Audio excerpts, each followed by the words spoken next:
Ya Allah ya Rabbi waukeun diri urang ka Allah abeh manteng ibadah ka Gusti Allah mun geus manteng nikmat geura salat teh moal karasa sedekah ge moal aya hook lantaran sedekah teh nu dideuleuna makna daripada sedekah.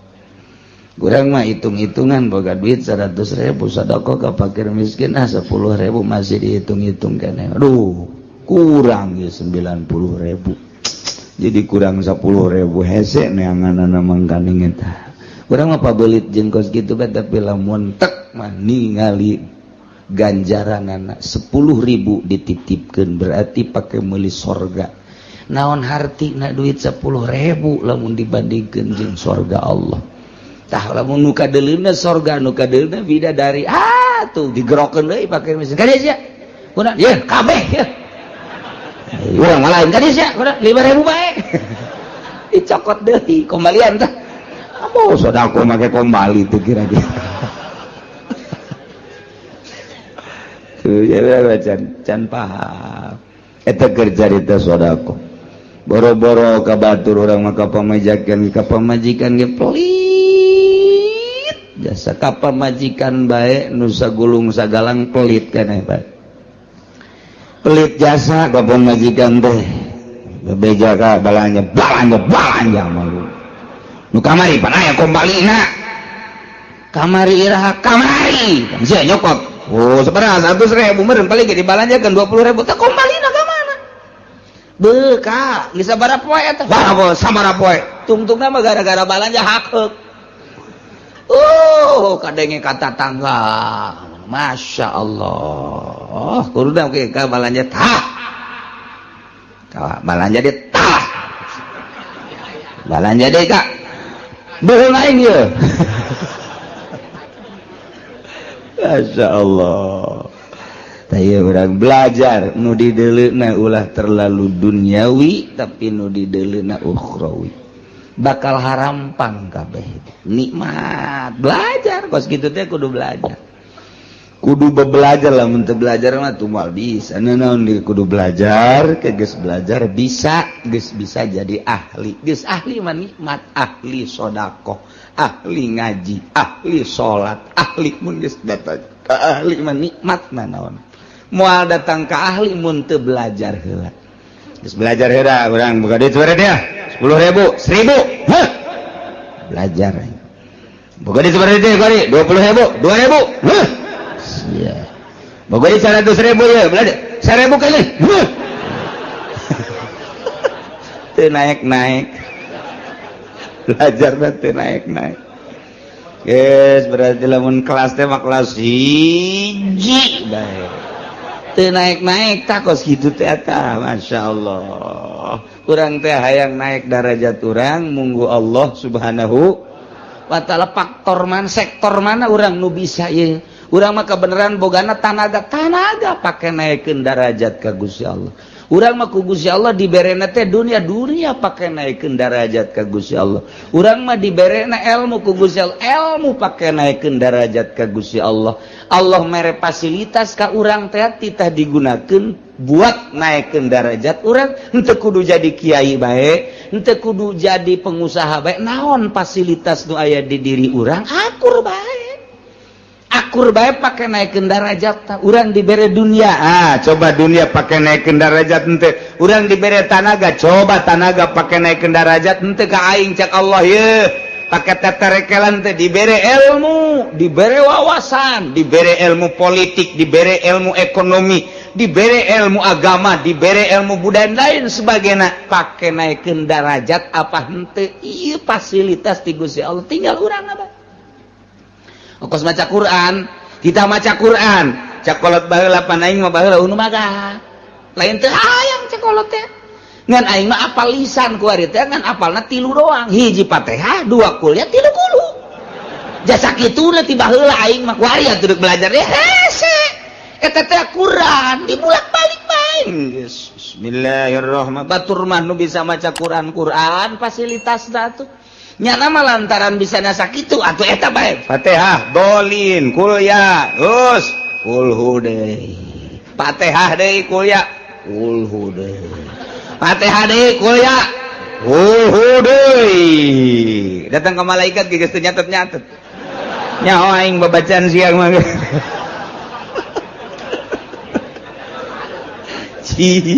Atuh kos kitu bae eta ulah jadi ulah risi. Ku sebab teu bisa maca Quran aja leup teu baca eta Quran eta.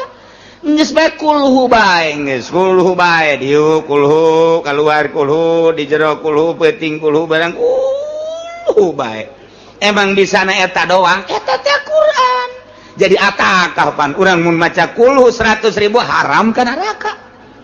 Masya Allah 100.000 baca bae kulhu bismillahirrahmanirrahim 70.000 cek sakawal mah dia sih 100.000 kan kurang baca kulhu coba eta aya keneh waktu jang aki-aki mah jeung mini-mini lah aing mah mendingan diharamkeun bae ka surga ka neraka maca kulhu bae pas beres 100.000 pae nya geus boga atakah. Nah, di akhirat begitu dipertimbangkeun deuk ka neraka Gusti.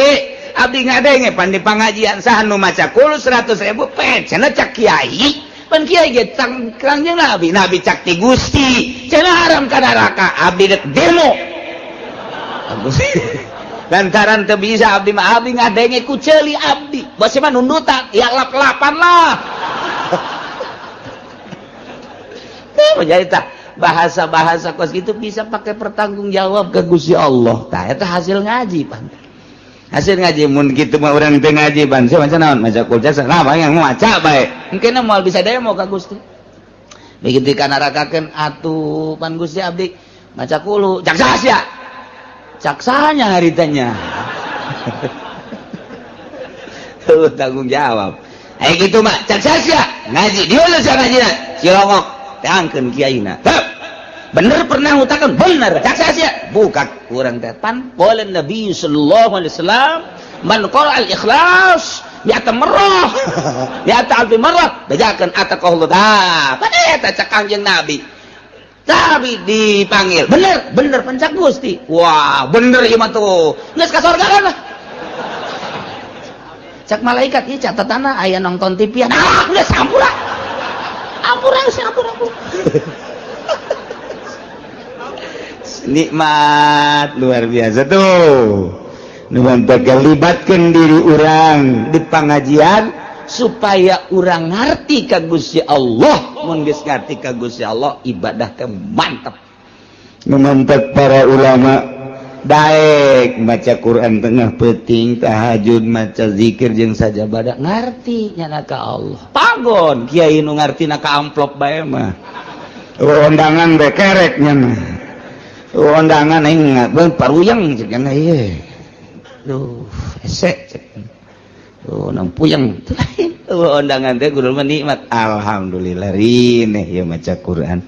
Nu biasana osok sajus jeung mah undangan ieu bisa 5 juz. Ieu mah lain, rokok beak ieu. Eueuh deui nu ngondang sial. Kas geus ipis ieu. Heran lagi gua, dakwah sih kos kitu. Masya Allah tah wauhkeun diri urang carana supaya urang wauh libatkeun di pengajian abeh urang ngarti kanu diibadahan ku urang sebab wal amalul qalil yanfa'u ma'al ilmi billah wal amalul katsir la yanfa'u ma'al jahli billah. Jadi jelema teu paham ka Gusti Allah, jelema can wauh ka Gusti Allah, salat deui maca Quran, maca sholawat, zikir terus bae dilawan ku bari diuk bae ku wali mah hebatan wali. Aya sia geura salat bae. Salat sia nu loba, jutaan rakaat, wali mah kerek. Diudangkeun dahar. Bismillahirrahmanirrahim. Tas dahar. Itu mah waduh keur tunjulan we salat. Wah, jadi diudangkeun deui. Dahar. Dahar. Hebatan keneh nu kerek. Tah eta tah bentak. Iblis teh di masjid begitu di masjid terjadi nya. Begitu ke masjid terjadi deui. Tanya, Gunana teh jadi ka masjid iblis. Aduh di dinya aya nu keur sare. Tah nu keur sare sih geus kahudangkeun nya nama mun hudang waduh zikirna teu kawawa. Geus kena hees bae eta macaknya nangga. Itu pun nu salat diantepkeun sebabnya nama salatnya di baturan ku kula ieu. Kula na asup ka jero hatena, he salat deui sia. Yang kalem sia kuari mah. He salat deui tuh. Eta mah teh nu hees nu kerek. Beuh asal geus hudang bae bahaya. Bahaya. Lurah dicarekan punya. Camat dicarekan. Terus kena hees bae nya namang. Takos itu iblis gak kuat. Kajian kena hees bae cuma doh. Dah eta tanda bahayana seorang manusia nu ngarti ka Allah bisa membabi buta. Pandang bulu sahajeng sahajengnya nama zikir bae ka Gusti Allah. Dialah iblis ge iblis. Waduh cek ini bahaya mendingan kena heesan. Dak lolobana kiai mah harees. Nailah orang ngawuhkeun ka Gusti Allah Subhanahu wa ta'ala.